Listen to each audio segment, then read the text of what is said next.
ጤና ስለተከበራችሁ የሬዲዮ ቤተሰቦችና አድማጮች የዕለቱን ዜናዎች እናሰማችኋለን። ዜናው የምናሰማችሁን የሀብታም አሰፋና ታምሩ ገዳን ባለንበት ሰዓት አቆጣጠር የዛሬ ሰኔ 11 ቀን 2018 ዓ.ም ዜናዎችን ከማሰማታችን በፊት አርዕስተ ዜናውን እናስቀድማለን።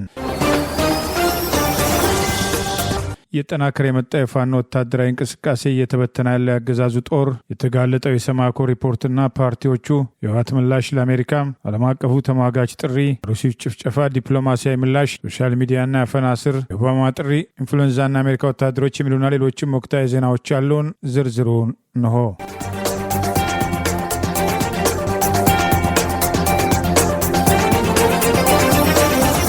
በምዕራብ ወሎ ግንባር አማራ ሳይንት ወረዳ ላይ ከበባ ውስጥ ከገባው የጠላት ኃይል መካከል አንድ ሻምበል መደምሰሱን ምኒልክ ዕዝ አስታወቀ። ውጊያው በ3 ግንባሮች ላለፉት 24 ሰዓታት መካሄዱንም አስታውቋል። የአማራ ፋኖ ብሔራዊ ንቅናቄ ወሎ ቤተ አማራ ምኒልክ ዕዝ ዛሬ ሰኔ 12 ቀን 2018 ይፋ ባደረገው መረጃ በምዕራብ ወሎ ግንባር አማራ ሳይንት ወረዳ ውስጥ ከገባው የጠላት ኃይል መካከል አንድ ሻምበል የሚሆን ኃይል መደምሰሱን አስታውቋል። ባለፉት 24 ሰዓታት በአማራ ሳይንት ግንባር የአብይ አገዛዝ ስልጣን አስጠባቂ 11ኛ ሰራዊት ተከቦ የተቀጠቀጠ መሆኑን የጠቀሰው መረጃ የዕዙ ዋና አዛዥ ጀነራል አድማሱ አለሙ ከምክትሉ ከሜጀር ጀነራል ዘውዱ ሰጣርጌ ጋር በመሆን በ3 አቅጣጫ የደረሰባቸውን ጥቃት ተከትሎ ሽንፈታቸውን መከናነቡን ይኸው መረጃ ገልጿል። ውጊያ የተካሄደው በ3 ግንባሮች መሆኑን የጠቀሰው መረጃ በየአቅጣጫው ጠላት ክፉኛ መመታቱን በጓሜዳ በኩል በተለምዶ ሜስ ወደሚባል አካባቢ ያቀናው የጠላት ኃይል ባለመው ተኳሽ ፋኖዎች ሲቀነደሽ ተመልሶ የፈረጠጠ ሲሆን በተደባባ ማርያም በኩል ዘምቶ ተደባባ ማርያምን እቆጣጠራለሁ የጠላት ኃይል ህኑ ሳይሳካ የቀረ ሲሆን የፋኖ ጥቃትን መቋቋም እንዳልቻለ ይኸው መረጃ ገልጿል። በዋሮ ግንባር የተሰለፈው የወገን ኃይል በበኩሉ ድል መቀዳጀቱን የጠቀሰው መረጃ በ3ቱም ግንባሮች በተደረገው ተጋድሎ አንድ ሻምበል የአገዛዙ ስልጣን አስጠባቂ ጦር ሲደመሰስ 8 ሰላም አስከባሪ የተባሉ ባንዳ ሚሊሻዎች መደምሰሳቸውን ይኸው መረጃ ጠቅሷል። ለጊዜው ቁጥራቸው ያልታወቀ መቁሰላቸውን የጠቀሰው መረጃ 7 የአገዛዙ የጠላት ኃይል መማረኩን 10 ክላሽንኮቭ 1500 የብሬን ተተኳሽ 3 የሞርተር ቅንቡላ 9 የክላሽ ካዝና 12 ወታደራዊ ትጥቅ የተማረከ ሲሆን የጠላት ድሽቃ ከነተኳሹ ዋሮ ቀጠና ውስጥ በሸሆት መድኃኔ ዓለም ገደል ተንኮታክቶ መግባት ከጥቅም ውጪ መሆኑንም አስታውቋል። ድሽቃውን ከገደል ለማውጣት የተደረገው ጥረት ተከትሎ ሙሉ ለሙሉ ከጥቅም ውጪ መሆኑን ይኸው መረጃ ጠቅሷል። ጠላት ቁስለኛ በአምቡላንስ ሲያመላልስ መዋሉን የጠቀሰው መረጃ የተደመሰሰው የጠላት ኃይል ቁጥር ሊጨምር እንደሚችል እንደሚገመት ጥቅና ተተኳሽ በየጥሻው እያዝረከረኩ የጠላት ስልጣን አስጠባቂ ወታደሮች የፋኖን ጥቃት መቋቋም አቅቷቸው መፈርጠጣቸውንም አስታውቋል። ወደ አማራ ሳይት በሁለት ጀነራሎች እየተመራ የገባው የጠላት ኃይል ጓሜዳ ተደባባ ማርያምና ዋሮ ላይ አይቀጡ ቅጣት ሲቀጣ ተጨማሪ ኃይል ከአጅባር ከተማ ለማጓጓዝ የሞከረ ቢሆንም 2 ያገዛዙ ወታደሮች በአጥር ዘለው አመልጠው ወደ ፋኖ ቀጠና እጃቸውን መስጠታቸውን የአማራ ፋኖ ብሔራዊ ንቅናቄ ወሎ ቤተ አማራ ምኒልክ ዕዝ ህዝብ ግንኙነት መምሪያ ዛሬ ሰኔ 12 ቀን 2018 ባወጣው በዚሁ መረጃ ገልጿል። ፋኖን የተቀላቀሉት አባላት ያገዛዙ ጦር የውጊያ ሞራል መዳከሙን ያለ ፍላጎታቸው ለጦርነት መማገዳቸውን ገልጸው አስተያየት መስጠታቸውንም አስታውቋል። ይህ በእንዲህ እንዳለ በተመሳሳይ በዚሁ ቀጠና 303ኛው አሳምነው ኮር 19ኛ ክፍለ ጦር በሚንቀሳቀስበት ያገዛዙ ስልጣን አስጠባቂ ሰራዊት በቡግና ወረዳ በተለያዩ ቦታዎች በፋኖች ክፉኛ በመመታቱ ከባድ ሰብአዊና ቁሳዊ ኪሳራ ማስተናገዱን ዕዙ ዛሬ ባወጣው ተጨማሪ መረጃ ገልጿል። መነሻውን ከአይና ከተማ በማድረግ ሐሙሲት ከዮብና ዘርጋው መታሰቢያ ሐውልት ጀምሮ እስከ ብሩኮ ጭቃው ሜዳ ድረስ በተደረገ አውደ ውጊያ ፋኖቹ ጠንካራ ምሽግ በመያዝ የጠላትን ኃይል በመጣበት ልክ አስተናግደው ከፍተኛ ሰብአዊና ቁሳዊ ኪሳራ እንዲያስተናግድ ማድረጋቸውን ገልጿል። በሌላ አቅጣጫ መነሻውን ከአይና ቅዱስ ሳርቬ ገሽሞ የተንቀሳቀሰው የብልጽግና አገዛዝ ስልጣን አስጠባቂ ሰራዊት አርሴማና በጣርባ ሚካኤል በከባድ ውጊያ የተካሄደ ሲሆን ፋኖ በዚህም ውጊያ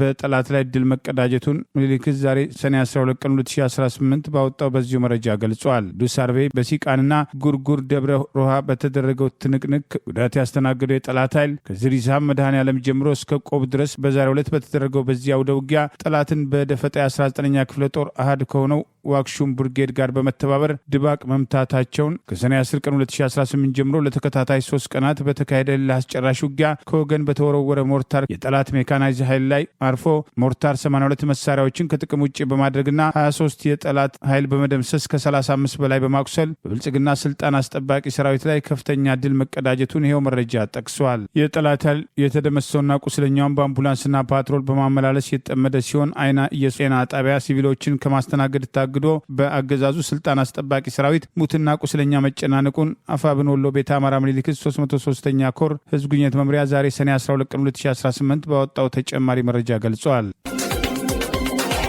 የኢትዮጵያ ሰብአዊ መብቶች ኮሚሽን ኢሰመኮ በቅርቡ በኦሮሚያ ክልል አርሲ ዞን አስኮ ወረዳ የተፈጸመውን ጥቃት በተመለከተ ያወጣው ሪፖርትም እውነታውን ያድበሰበሰና የፖለቲካ ዓላማ ያነገበ ነው ሲል ትብብር ለኢትዮጵያ አንድነት በጽኑ አወገዘ። ትብብሩ ለኮሚሽኑ በላከው ይፋዊ ደብዳቤ እንዳመላከተው ኢሰመኮ ባለፈው ሰኔ 1 2018 ዓ.ም ባወጣው ሪፖርት የሟቾችን ቁጥር 3 ብቻ ማድረጉና ጥቃቱም ሃይማኖትን ማዕከል ያላደረገ ነው በማለት የደረሰበትን ድምዳሜም ፍጹም ስህተት ነው ብሎታል። ከተጎጆችና ከታማኝ የቦታው ምንጮችም አግኝቸዋለሁ ያለውን መረጃ እንዳሳየው የሟቾች ቁጥር ኮሚሽኑ ከጠቀሰው በ10 እጥፍም እንደሚበልጥና ፍጅቱም ጥንታዊ ቤተክርስቲያንን ከማቃጠል ጀምሮ ሃይማኖትን ማንነትን ማዕከል አድርጎ የተቀናጀ መሆኑን ድርጅቱን አስታውቋል።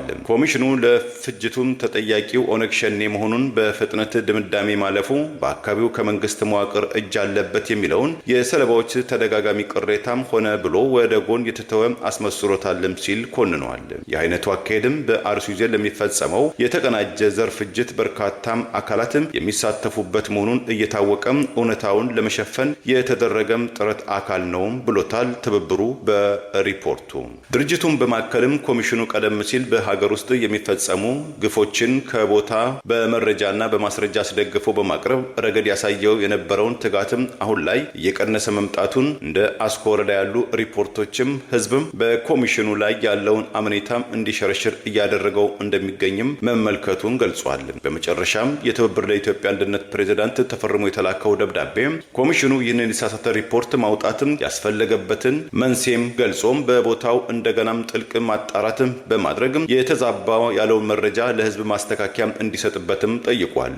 ከዚህም በተጨማሪ በጥቃት ውስጥ ያለውን የመንግስት መዋቅር ድርሻም በግልጽ በመጥቀስም ተጠያቂነትን እንዲሰፍን እንዲሁም ህዝቡ ተፈጥሯዊ መብቱን ተጠቅሞ ራሱን ሊከላከል የሚችልበትን መፍትሄም ጭምር ኮሚሽኑ እንዲጠቁም ሲል በአክብሮት ጥሪ ማቅረቡን አስታውቋል። ህወሓት የአሜሪካ መንግስት አክራሪ ባላቸው አመራሮቹ ላይ ጣለውን የቪዛ እገዳ ሚዛን ባጣ ግምገማ ላይ የተመሰረተ ሲል ተችቶ መግለጫ ወጣ። አሜሪካ በህወሓት አመራሮች ላይ በተለይም አክራሪ በተባሉ ላይ የቪዛ እገዳ መጣሏን ተከትሎ በጎዶሎ እና ሚዛን ባጣ ግምገማ ላይ የተመሰረተ ሲል ህዝባዊ ወያነ ሓርነት ትግራይ ህወሓት ተችቶ መግለጫ ወጣ ሲሆን የፕሪቶሪያ ስምምነትን ከፈረሙ ወገኖች አንዱን ብቻ መርጣ ተጠያቂ ማድረጓ በሰላም ሂደት ላይ ያላትን እምነት የሚሸረሽር ነው ሲል እርምጃውን ተቃውሟል። ህወሓት ይህንን ተቃውሞ የገለጸ የአሜሪካ ውጭ ጉዳይ መስሪያ ቤት በህወሓት አመራሮችና ቤተሰቦቻቸው ላይ በትላንትናው ዕለት በስም ሳይጠቅስ የጣለውን የቪዛ እገዳ ተከትሎ በሰጠው ምላሽ ሲሆን ህወሓት ዛሬ ሰኔ 12 ቀን 2018 ምሽት ላይ ባወጣው መግለጫ በፕሪቶሪያ ግጭት ማቆም ስምምነት የተዘረዘሩ ጉዳዮች አልተፈጸሙም ሲል ጠቅሷል። ስምምነቱ አንኳር ነጥቦች አለመፈጸም ህወሓት በመግለጫው ተጠያቂ ያደረገው የፌዴራል መንግስትን ሲሆን ፓርቲው በዛሬው መግለጫ በፕሪቶሪያ ግጭት ማቆም ስምምነት መሰረት ተግባራዊ ሳይደረጉ ቀርተዋል ካላቸው ጉዳዮች መካከል በቀዳሚነት የጠቀሰው የህገ መንግስታዊ ስርዓቱ ወደ ነበረበት የመመለስ ጉዳይ መሆኑን ይጠቅሳል። ስምምነቱ ሙሉ ለሙሉ ተፈጻሚ ላለመሆኑ ፓርቲው በተጨማሪነት ከጠቀሳቸው ጉዳዮች መካከል የተፈናቃዮች ወደ ቀያቸው አለመመለስ፣ ከፌዴራል መንግስት ውጭ ያሉ ኃይሎች ከትግራይ ክልል ግዛት አለመውጣታቸው ይገኝበታል ያለ ሲሆን የመሰረታዊ አገልግሎቶችና የሰብአዊ እርዳታ አቅርቦት ወደ ነበረበት አለመመለሱም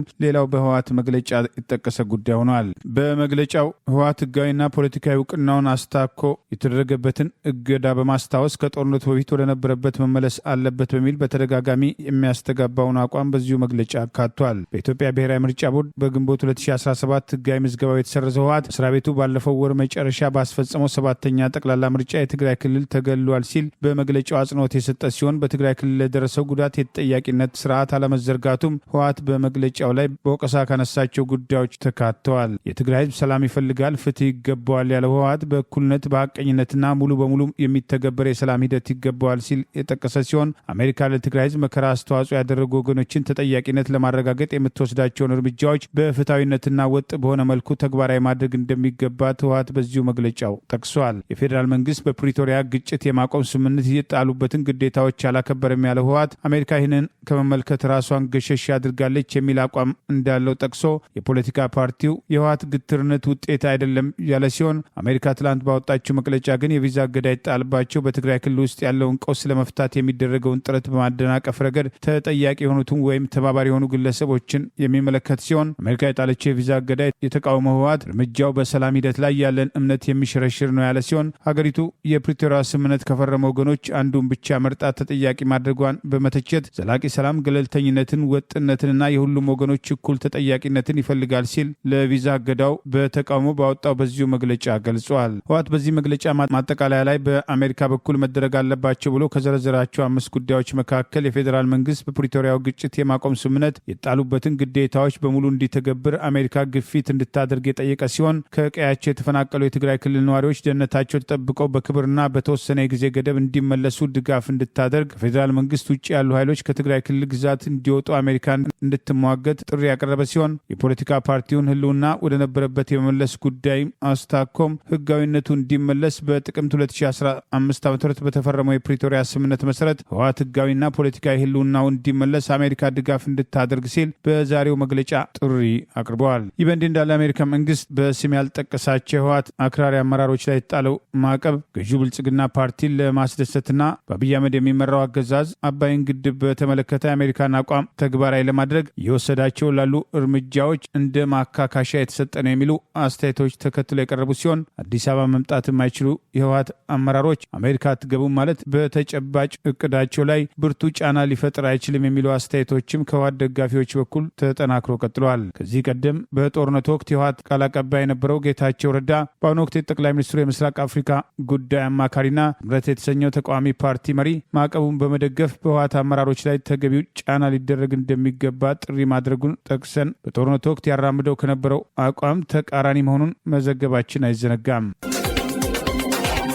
መቀመጫውን በአሜሪካ ኒውዮርክ ግዛት ያደረገው የጋዜጠኞች መብት ተሟጋች ድርጅት በእንግሊዝኛው ምህጻረ ቃል ሲፒጄ ጋዜጠኛም ሳልሳዊት ባይነሳኝ ያለምንም ክስ መታሰሯን በጽኑ በመኮነን የኢትዮጵያ ባለስልጣናት በአስቸኳይ እንዲፈቷት ወይም ፍርድ ቤት አቅርበው የተመሰረተባትን ክስ በግልጽም እንዲያሳውቁ ሲል ጥሪ አቀረበ።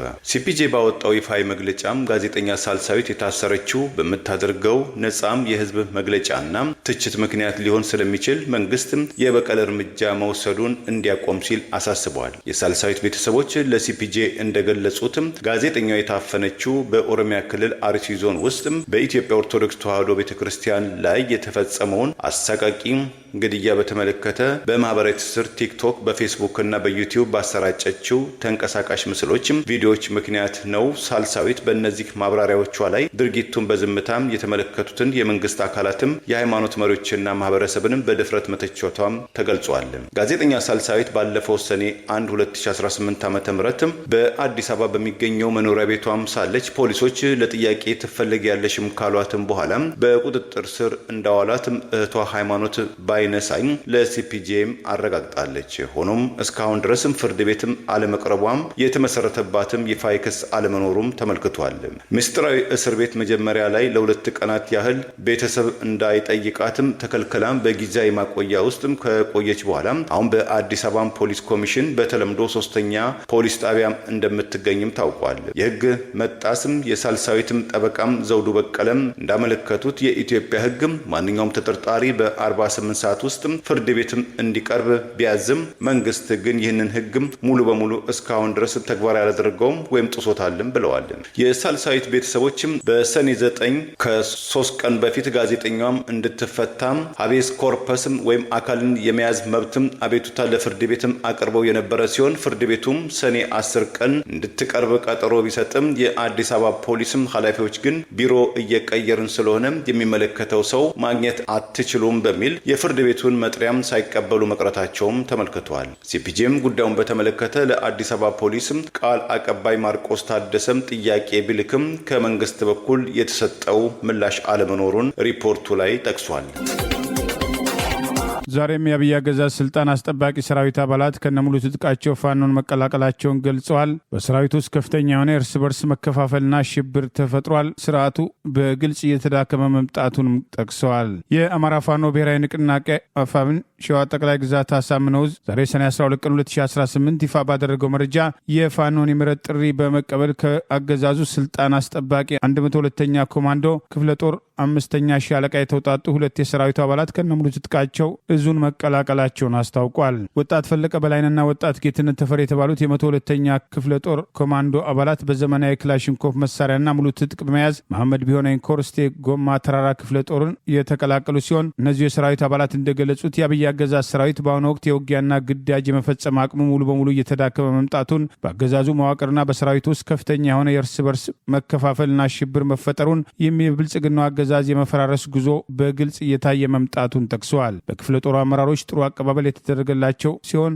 በቀጣይ የበደልነውን ህዝብ እንክሳለን ማለታቸውንም አፋብን ሸዋ ጠቅላይ ግዛት አሳምነው ህዝብ ግንኙነት መምሪያ ዛሬ ሰኔ 12 ቀን 2018 ባወጣው በዚሁ መረጃ ገልጿል። ይህ በእንዲህ እንዳለ በተመሳሳይ አገዛዙ ሰራዊት ስናይፐርና ክላሽ በመያዝ ምኒልክ ዕዝ 101ኛ ኮር 35ኛ ክፍለ ጦርን መቀላቀሉን እዙ ዛሬ ሰኔ 12 ቀን 2018 ባወጣው ተጨማሪ መረጃ ገልጿል። በዛሬው ዕለት የጠላት ደቡብ ዕዝ 205ኛ ኮር 94ኛ ክፍለ ጦር 3ኛ ሻለቃ 3ኛ ሻምበል 2 አባሎች ከአፋር ክልል ጭፍራ ተነስተው አንድ ስናይፐር አንድ ጥቁር ክላሽ በመያዝ ምኒልክ ዕዝ 101ኛ ኮር 35ኛ ክፍለ ጦርን መቀላቀላቸውን ገልጿል። ፋኖን የተቀላቀሉት የአገዛዙ ሰራዊት አባላቶች በ35ኛ ባለሽርጡ ክፍለ ጦር አመራሮች ደማቅ አቀባበል እንደተደረገላቸው 101ኛ ኮር ሚዲያና ኮሚኒኬሽን መግለጹን እዙ ባወጣው መረጃ ጠቅሷል። በተመሳሳይ አገዛዙ ስልጣን አስጠባቂ 58ኛ 48ኛ ክፍለ ጦርና 42ኛ ክፍለ ጦር የሰራዊት አባላት ከየአቅጣጫው በመፍረስ የ102ኛ ኮር አካል የቀድሞ ካላኮርማ ክፍለ ጦር የአሁኑ 49ኛ ክፍለ ጦር መቀላቀላቸውን ምኒልክ ዕዝ ዛሬ ሰኔ 12 ቀን 2018 ባወጣው ተጨማሪ መረጃ ገልጿል። በሰሜን ወሎ ዞን በራያ ቆቦ ወረዳ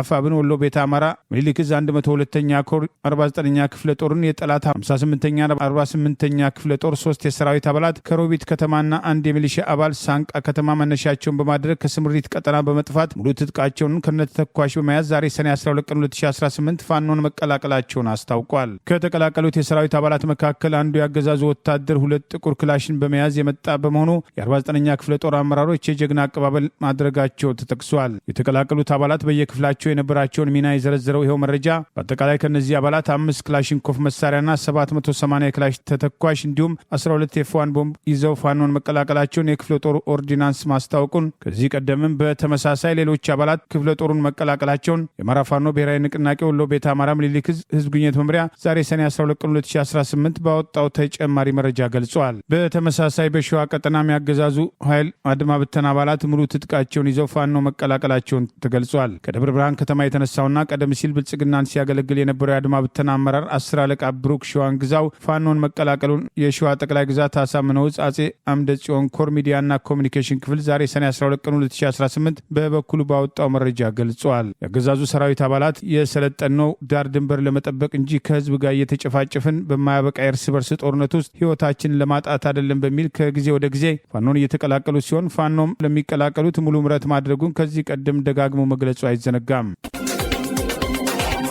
በአሩሲ በኦርቶዶክስ እምነት ተከታዮች ላይ የተፈጸመውን ጭፍጨፋና በአማራ ህዝብ ላይ እየተፈጸመ ያለውን የዘር ጭፍጨፋ በመቃወም ለታላቋ ብሪታንያ ባለስልጣናት ከሻማ ማብራት ስነስርዓት በኋላ ለቀረበው ጥሪ የደብዳቤ ምላሽ መገኘቱን የአማራ ማህበራት ግብረ ኃይል በዩኬ አስታወቀ።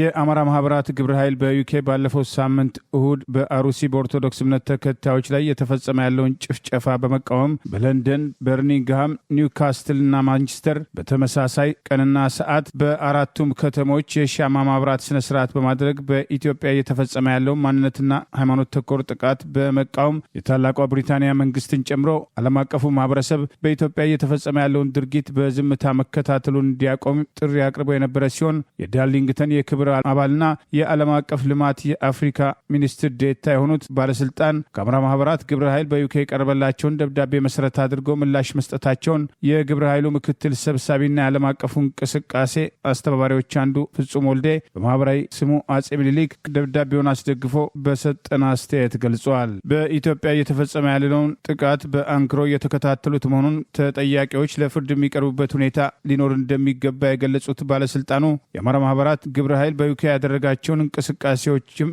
ማድነቃቸውን ጉዳዩን በትኩረት እንደሚከታተሉት መግለጻቸውን ፍጹም ወልዴ በሰጠው በዚሁ አስተያየት ገልጿል። ሰላም ህብረ ራዲዮ ሰላም ብያለሁ። እንግዲህ ዛሬ በድጋሚ የመጣሁት እንደሚታ እንደሚታወሰው የአማራ ማህበራት ግብረ ኃይል በዩኬ በዚች ሀገር ላይ ተደጋጋሚ የሻማ ማብራትና እንደዚሁም ደግሞ የተቃውሞ ሰልፍ መርሃ ግብሮችን አካሂደናል። ከነዚህ መርሃ ግብሮች ጎን ለጎን ለሚመለከታቸው አካላት ደብዳቤ የምናስገባበት ሁኔታ አለ። ከዚህ ውስጥም ዛሬ መልስ የተሰጠበት ሁኔታ አለ። የዓለም አቀፍ ልማትና የአፍሪካ ሚኒስትር ዴታ በአማራ ክልል የሰብአዊ መብት ጥሰትና እንደዚሁም በተለያዩ ጉዳዮች ላይ ላቀረብነው ደብዳቤ ስለላካችሁልን እናመሰግናለን የሚልና ለመልስ መዘግየታቸውንም ይቅርታ እንደጠየቁበት ነው የሚገልጹት። ከዛም ጎን ለጎን በሰብአዊ ቀውስ ምክንያት ለተጎዱና ለተደፈሩ ሴቶች እንደዚሁም በስቃይና በመከራ ውስጥ የሚገኙ ወገኖች የዩኬ መንግስት 54.6 ሚሊዮን ፓውንድ በ2026 እና 2027 መመደቡን እየገለጹ ከዚህም ጎን ለጎን ይህ መንግስት ለሚፈጽመው የጦር ወንጀልና በእናቶች ላይ የሚደርሰው መደፈር ጉዳዩን ዝም ብለው እንደማይመለከቱትና ወንጀለኞች ወደፊት በገለልተኛ አካላት ተጣርቶ በዓለም አቀፍ ፍርድ ቤት እንደሚጠየቁ የገለጹበት ሁኔታ አለ። ከዚህ ጎን ለጎን የአማራ ማህበራት ግብረ ኃይል አመራሮች ለለፉት ልፋት ላዘጋጁት የሻማ ማብራትና ለተለያዩ መርሃ ግብሮች በእውነት ደስ የሚል ስሜትና ደስ የሚል ደስታ እንደተሰማቸው እየገለጽን እኛም ምስጋና እናቀርባለን። ለህዝባችንም በጠራነው ቁጥር በሻማ ማብራት ይሁን በተቃውሞ ሰልፎች ግልብጥ ብሎ በመምጣት ከማንቸስተር ከበርሚንግሃም በመወርወር ለንደንን በመውረር እንግዲህ ያሰሙት ጩኸት በበረዶ በሐሩር በፀሐይ መና እንዳልቀረ የሚያሳይ ነው። ወደፊትም መና እንደማይቀር የሚያሳይ ነው። ውጤት የሚታይበት እንደሆነ ተስፋ እንዳንቆርጥ እንደገና በርትተን እንድንሰራ ልብ የሚያሞቅ ደብዳቤ ስለሆነ በዚህ ደስታችንን ለመግለጽ ወደ ህብር ራዲዮ መተናል። እንግዲህ ያለው ነገር ይሄ ነው። ከሌሎችም ተመሳሳይ ምላሽ እንዲሰጡ ዝም ብለን አልተቀመጥም፣ ጉትጎታ እያደረግን ነው። በዚህ ጊዜ ያስገባነው ደብዳቤ ነበር አልደረሳችሁም ወይንስ መልስ እየተጠበቀ አይደለም የሚሉ ጉትጎታዎች አሉ። ከነዛም ተመሳሳይ መልሶችን የምንጠብቅ ስለሆነ ህዝባችን ተከታታይ የሚመጡ መልሶችና መልእክቶችን በዚህ መልክ የምናቀርብ መሆኑን እንዲጠብቅ እየገለጽን ስለተሰጠን እድል በአማራ ማህበራት ግብረ ኃይል በዩኬና እንደዚሁም ደግሞ በህዝባችን በተጎግፏን ስም እጅግ በጣም እናመሰግናለን። ህብር ራዲዮ የዘውትር ትብብራችሁ እንዳይለየን ነው የምንለው። እናመሰግናለን። ይህ በእንዲህ እንዳለ በዋሽንግተን ዲሲ የአማራ ማህበራት ስብስብ እሁድ በተመሳሳይ በሩሲ እየተፈጸመ ያለውን ጭፍጨፋ በመቃወም በአገር ቤት በአማራ ህዝብ ላይ የተከፈተውን ጦርነትና በአሩሲ የኦርቶዶክስ እምነት ተከታዮች የጥቃት ኢላማ መሆናቸውን በመቃወም የሻማ ማብራትና የተቃውሞ ሰልፍ ጠርተዋል። ተመሳሳይ ዝግጅቶች በተለያዩ አካባቢዎች እንዲደረጉ ለህዝቡ በተገቢው መንገድ ድምፅ መሆን እንዲቻል ተደጋጋሚ ጥሪ ሲቀርብ ቆይተዋል። በኢትዮጵያ ውስጥ ከ10 የቤተሰብ አባላትም 7 ወይም 70 ከመቶ ለጥርስ ብሩሽ ሸመታም ወደ ገበያም እንደማይወጡም አንድ ጥናትም ገለጸ። ይህም ኢትዮጵያ በአፍሪካ አህጉር ዝቅተኛ ደረጃ ላይም አስቀምጧታል። በዓለም አቀፍ ደረጃ በሸማቾችም በቸርቻሪዎች ባህሪ ዙሪያም መረጃ የሚያሰባስበው ወርልድ ፓናል ባይ ኑሜሬተር የተባለው ኩባንያ በቅርቡ ባወጣው መረጃ ከአፍጤንነትም መጠበቂያ የሚያገለግሉም ቁሶችን በአፍሪካ አህጉር ሸመታቸውን በተመለከተ ባቀረበው አዲስም ጥናትም አብዛኛው ኢትዮጵያን ቤተሰቦች ለጥርስ ንጽህና መጠበቂያም ወይም ቱዝ ፔስት የገበያም ሸመታም የራቁ ናቸው። ለዚህም ዋነኛም ተግዳሮቶቹ የመግዛት አቅም፣ የምርቱ በስፋትም ተደራሽ አለመሆን፣ የጥርስ ንጽህና ለመጠበቅም ያለው ግንዛቤም ውስንነትም ከግንዛቤ ውስጥም እንደሚገባም የወርልድ ፓናል የምስራቅ አፍሪካም ተወካይ ኦስቲዮም ኤጌንበርግ በመግለጽ በተለይ የግንዛቤ መስጫም ተግባራት ላይ በስፋት ሊሰራበት እንደሚገባ ምክር ሀሳባቸውን አጋርተዋል። ቁጥራቸው ቀላል የማይባሉ ኢትዮጵያን በባህላዊ የጥርስ መጠበቂያ የሆኑትም የእንጨት መፋቂያዎችን ከሰልም እንደሚጠቀሙ የገለጸው መረጃው ከተሜነት እየጨመረም ሲመጣም ዜጎች በተቻላቸው መጠን የጥርስ ንጽህናቸውን ለመጠበቅም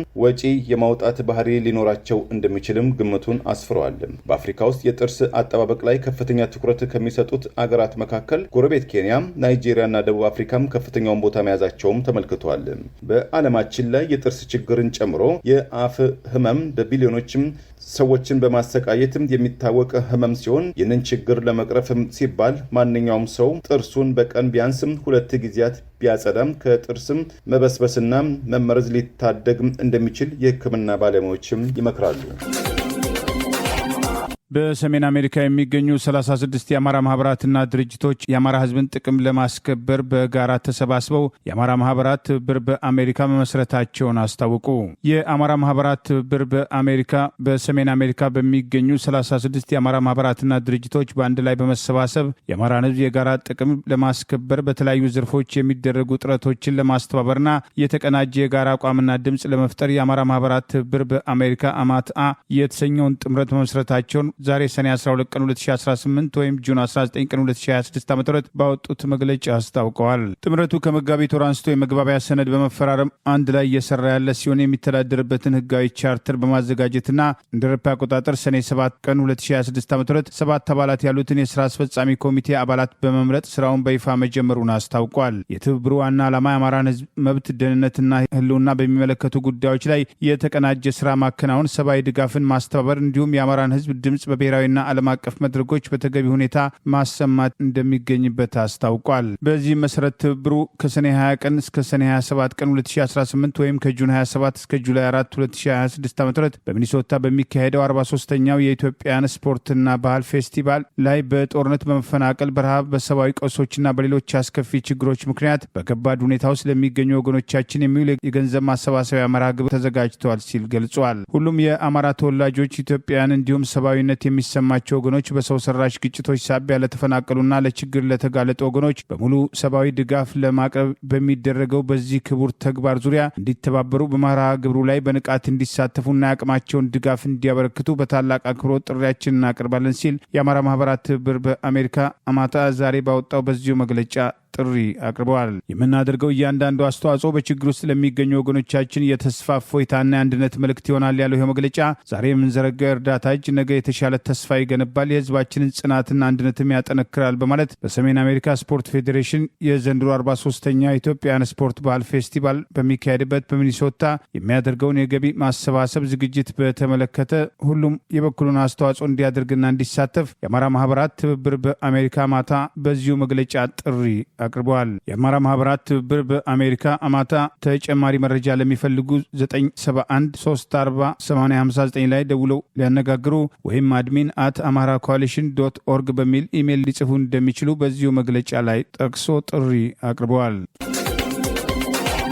በኦሮሚያ ክልል ምዕራብ ሸዋ ዞን ወልመራ ወረዳ ሁለታ ከተማ ውስጥ ፍርድ ቤትም ከባለቤቱ ጋር የንብረት ክፍፍል የፍትሐ ብሔር ክርክር ላይ ሳለም ዳኛዋንና ባለቤቱን በችሎት ውስጥ በመግደል ራሱን ያቆሰለው ግለሰብ በፖሊሶች ቁጥጥር ስር በሕክምና እርዳታ ላይ ከነበረበትም የአዲስ አበባው ጳውሎስም ሆስፒታል ፎቅ ላይ ራሱን ወደ መሬት ወርውሮ ሕይወቱን ማጥፋቱን አቃቢ ሕግም አረጋገጠ። የወለታ ከተማም አቃቢ ሕግ ጽሕፈት ቤት ኃላፊ አቶ ጨለሳ በቀለም ስለ ሁኔታው ለቢቢሲ ዛሬ በሰጡት አስተያየት ባለፈው ግንቦት 27 2018 ዓ.ም በወልመራ ወረዳ ፍርድ ቤት ውስጥ በዋለው የቤተሰብ ጉዳይ ክርክር የንብረት ክፍፍል አፈጻጸምን ለመመልከት በተያዘው ቀጠሮ ላይ የመጨረሻ ብይን እየተነበበ በነበረበት ወቅት የቀድሞ ባለቤቱን ወይዘሮ አልማዝ መኮንና ወጣቷ ዳኛ ወርቄም ፈከንሳን በያዘው ሽጉጥ በመተኮስ በመግደል ራሱንም በማክሶል በህዝብ ትብብር ስር በቁጥጥር ስር ውሎ የነበረው ተጠርጣሪው አቶ አቅናው በቀለ በራሱ ላይ አድርሶት የነበረውን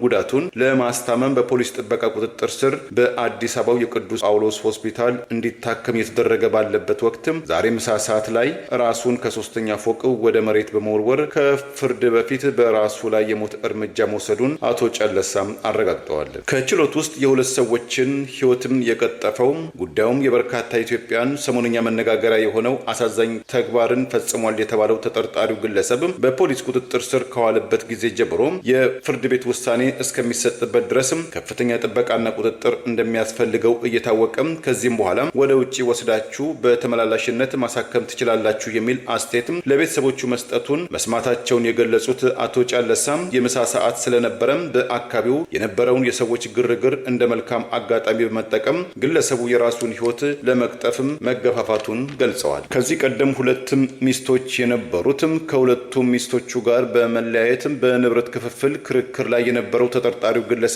ከሟቺቱ ሚስቱ ልጆች ማፍራቱም ታውቋል። ተጠርጣሪው ግለሰብ ፍርድ ቤት ውስጥ እንዴትም ሽጉጥ ታጥቆ ይዞ ለመግባትም ቻለ የሚለው ጥያቄም ተከትሎ የፍርድ ቤትም ጠባቂዎች የችሎትም አስከባሪዎችም በቁጥጥር ስር ውለው ምርመራ እየተካሄደባቸው ሲሆን በሆስፒታል ውስጥም የደህንነትና የጥበቃም ክፍተትም እንዴት ሊፈጠር ቻለ የሚለው ጥያቄም ዳግም አነጋጋሪ ሆኗል።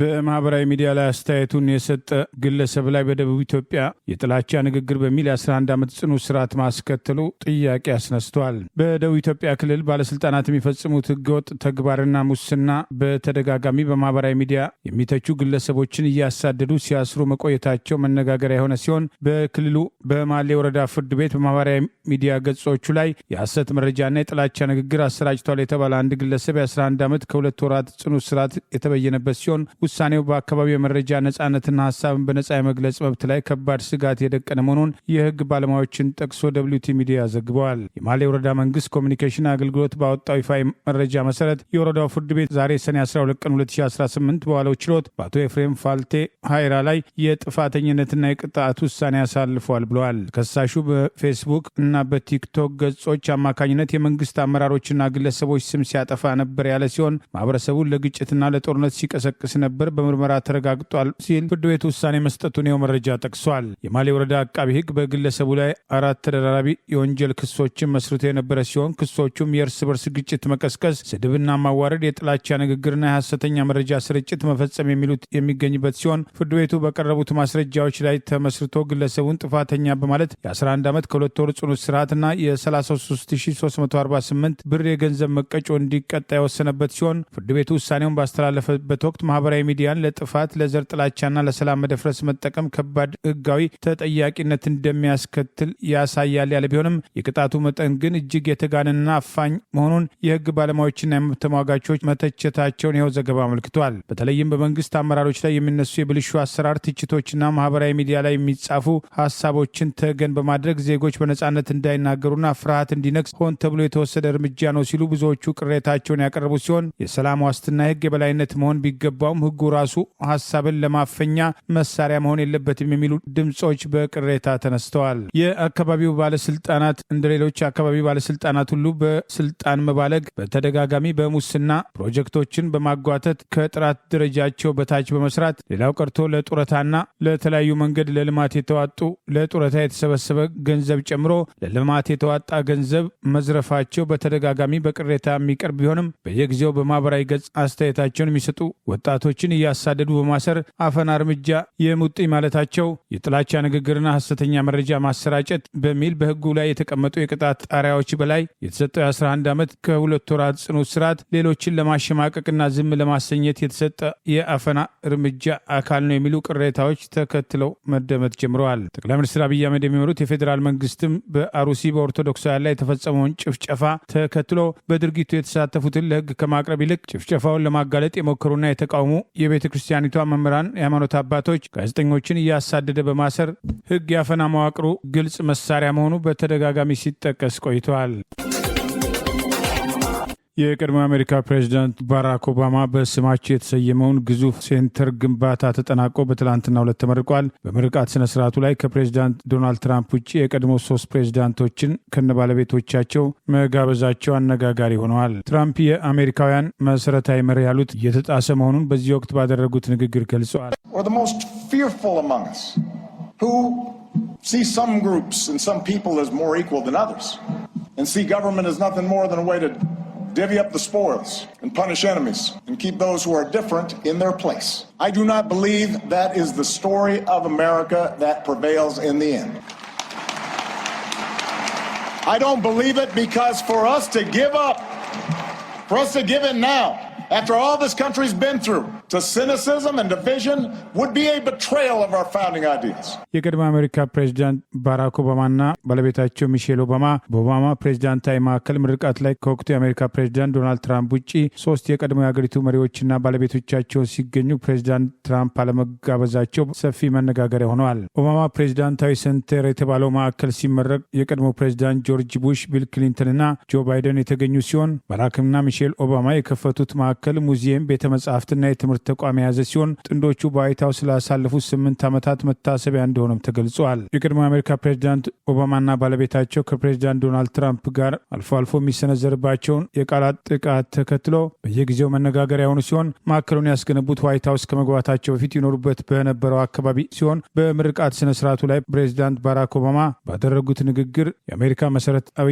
መርሆች ያሏቸውን ሁሉም በእኩልነትና በመቻቻል የሚኖርበት ሁኔታ በአሁኑ ወቅት የአሜሪካን መሰረት ከጣሉት አባቶች መርህ ውጪ ጥቃት እየደረሰበት መሆኑን ገልጸዋል። ማዕከሉ ደማቅና ማህበረሰባችን የሚዘክር እንዲሆን እንፈልጋለን። ጥበብ፣ ሙዚቃና ስፖርት የምንጋራበት እንዲሁም የምንማማርበት ይሆናል በማለት ባራክ ኦባማ በዚህ ወቅት ባደረጉት ንግግር ገልጸዋል። የቀድሞ ቀዳማዊት እመቤት ሚሼል ኦባማ ሰፋ ያለ ጊዜ በወሰደው ንግግራቸው ባለቤታቸው ልጆቻቸውን በስነ ስርዓቱ ላይ የተገኙት የቀድሞ ፕሬዚዳንቶችና ባለቤቶቻቸውን በጥልቅ ያመሰገኑ ሲሆን የቀድሞ ፕሬዚዳንት ባራክ ኦባማ የባለቤታቸው ንግግር ተከትሎ እንባ ሲተናነቃቸው ተስተውለዋል። ከቀድሞ ፕሬዚዳንቶች በተጨማሪ የቀድሞ የጀርመን ቻንስለር አንጌላ ሜርክልና የቀድሞ የካናዳ ጠቅላይ ሚኒስትር ጀስቲን ትሩዶ በማዕከሉ የመክፈቻ ስነ ስርዓት ላይ የታደሙ ሲሆን ጄኒፈር ሃድሰን፣ ክሪስቲና አጉሌራ፣ ጆን ሌጀንድ ኮምንና ሌሎችም ዝነኛ ድምፃውያን በመክፈቻ ስነ ስርዓቱ ላይ ተገኝተው አድምቀዋል። የአሜሪካ ፕሬዚዳንቶች ከስልጣን ሲወርዱ ቤተ መጻሕፍት የመክፈት ልምድ ያላቸው ሲሆን ኦባማዎች የከፈቱት ማዕከል ቅርጫት ኳስ መጫወቻ፣ የሙዚቃ ስቱዲዮና ሌሎችም የመዝናኛ ስፍራዎችን የያዘ ሲሆን የቀድሞ ፕሬዚዳንት ባራክ ኦባማ በየጊዜው የማዕከሉን ግንባታ ሲከታተሉ የሚያሳዩ መረጃዎች ሲሰራጩ ቆይተዋል። ማዕከሉ ለህዝብ ፓርክነት በተመደበ ቦታ ላይ መሰራቱ ተቃውሞ እንዲሁም የፍርድ ቤት ክርክር አስነስቶ የነበረ ቢሆንም ቱሪስቶች ወደ ቺካጎ ሊስብ ይችላል በሚል በአዎንታዊ መንገድ ማዕከሉን የተመለከቱ መኖራቸውም ተጠቅሷል። ማዕከሉ ወደ $850 ሚሊዮን እንደወጣበት የተነገረ ሲሆን ቀድሞ ፕሬዚዳንት ባራክ ኦባማና ባለቤታቸው ሐውልትና ዋይት ሃውስ እንደገቡ የተነሱት ፎቶግራፍ ጭምር የተካተተበት ግዙፍ ማዕከል ሲሆን ባራክ ኦባማ በዚህ ወቅት ባደረጉት ንግግር የአሜሪካ መርህና በልዩነት ውስጥ አንድነት የሚጎላበት ህዝባዊ ትብብርና አንድነት ይህንን ባልፈለጉ ባሏቸው አካላት አደጋ ውስጥ መውደቁን ጭምር በዚህ ወቅት ባደረጉት ንግግር ገልጸዋል። የአሜሪካ ፕሬዚዳንት ዶናልድ ትራምፕ ፕሬዚዳንት ኦባማ አሜሪካ ውስጥ አልተወለዱም ብለው ከመከራከር ጀምሮ የተለያዩ ጊዜያት አስተያየት ይሰጡ የነበረ ሲሆን እዚህ ቀደም ማህበራዊ ገጻቸው ዘረኝነትን በግልጽ ያንጸባርቃል የተባለ ከእንስሳት ጋር እነ ኦባማን የሚያመሳስል ፎቶግራፍ መለጠፉን ተከትሎ ለድርጊቱ ኃላፊነቱ የሌሎች መሆኑና ከገጻቸው ላይ በፍጥነት ማንሳታቸው አይዘነጋም። የአሜሪካው መከላከያ ሹም ፒት ሄግስም የግዴታ ክትባት የለም ማለታቸውን ተከትሎም ከ100 በላይ ሰልጣኝ ወታደሮች በኢንፍሉዌንዛም ተጠቁ። ዓለም አቀፋዊ ይዘት ያለው የጉንፋን ክትባት ወይም ዩኒቨርሳል ፍሉ ቫክሲን የሚባል ነገር የለም። ያንተም ያንቺ ሰውነትም እምነትሽና ውሳኔሽ ለድርድር አይቀርብም። አስገድዶ የሚፈጸም እንቅስቃሴም የተዋጊነት አቅማችንን ያዳክማል የሚል አስተያየትም ከመከላከያው ሹም ፒት ባለፈው ሚያዝያ ወይም በፈረንጆቹ አፕሪል ላይ መሰማቱን ተከትሎ የአለቃቸው መመሪያ የተከተሉ በቴክሳስ ግዛት በሳን አንቶኒዮ ሎክላንድ አየር ኃይል ካምፕ ውስጥ ከሚገኙ ሰልጣኝ ወታደሮች መካከል ሰሞኑን ከ159 በላይ በኢንፍሉዌንዛ በሽታ መያዛቸውን ኒውዮርክ ታይምስ እና ኤቢሲ ኒውስ ዘግበዋል። እንደ መረጃው በአሜሪካ መከላከያ ተቋም ውስጥ 70,000 የሚጠጉ ወታደሮችን በማከማቸት ወታደራዊ ከተማ በሚል ስያሜ በሚጠራው ወታደራዊ ተቋም ውስጥ ከሚገኙ የአየር ኃይል ወታደሮች መካከል 40 ከመቶ ያህሉ ሰልጣኝ ወታደሮች ለክትባት ፈቃደኞችም ሲሆኑ 46 ያህሉ ባለፈው ቀዝቃዛ የክረምት ወራት ከመታመም መሰንበት በማለትም በፍላጎት የጉንፋን ክትባት መውሰዳቸው ታውቋል። መሰረታዊ ውትድርና ስልጠና ለማካሄድ በገባ በስድስተኛው ሳምንት ባለፈው ሮብ ወይም ፈረንጆቹ ሰኔ 16 2026 በብሮክሌ ኤርሚ ሜዲካል ማዕከል ውስጥ ህይወቱ ያለፈው ሰልጣኝ የአየር ኃይል ባልደረባ ኮይን ማክዴንን ሞት ከዚሁ ከኢንፍሉዌንዛ ክትባት ጋር በተያያዘ ስለመሆኑ ያለመሆኑ ገና እየተጣራ ነው ተብሏል። ባለፈው ዓመት በአሜሪካ መከላከያ ተቋም ውስጥ በተደረገ ጤና ተኮር ጥናት እድሜያቸው ከ25 ዓመት በታች የሆኑ ወታደሮች ከታላላቆቻቸው ወታደሮች በከፋ መልኩ ለጉንፋን ተጋላጭ በመሆን ወደ ሆስፒታል እንደሚሄዱም ታውቋል። በፕሬዚዳንት ዶናልድ ትራምፕ አስተዳደር የአሜሪካዊ ጤና ሹም ሆነው የተሾሙት ሮበርት ኬኔዲ ጁኒየር ለሳይንስና ለክትባት ያላቸው አስተያየትም በእጅጉ የተዳከመና አነስተኛ መሆኑን ባለፉት 10 ዓመታት ለትችት የዳረጋቸውና አሜሪካኖችን ለአደጋ ይዳርጋል የሚል ስጋት ያሳደረም ሲሆን እርሳቸው ግን ባለፈው የካቲት ወር በሴናተሮችም የጤና የትምህርት የሰውና የጡረታ ኮሚሽን ኮሚቴ ቀርበው በሰጡትም አስተያየትም አሁን ባለው የክትባትና የጤና ጥበቃ ስልት ላይ ተመርኩዤ እሰራለሁ የሚል ቃል መግባታቸው ተመልክቷል። ለዛሬ ያሉን ዜናዎች እነዚህ ናቸው። ዜናውን ስታደምጡ ለቆያችሁ የህብር ሬዲዮ ቤተሰቦችና ተመልካቾችና አድማጮች ምስጋናችን ድረሳችሁ። የህብር ሬዲዮ ኦፊሻል የዩቲዩብ ቻናላችንን ሰብስክራይብ ያላደረጋችሁ ሰብስክራይብ በማድረግ በተጨማሪም የደውል ምልክቱን በመጫን የህብር ሬዲዮ ቤተሰብ እንድትቀላቀሉ በአክብሮት እንጋብዛለን። እንደ ወትሮ ሁሉ የህብር ሬዲዮ ቤተሰቦች ፕሮግራሞቻችንን ላይክ በማድረግ ሼር በማድረግ አስተያየቶቻችሁን በመስጠት አብሮነታችሁን ትገልጹ በአክብሮት እንጠይቃለን። በድጋሚ እናመሰግናለን። ጤና ይስጥልን። ቸር እንቆይ።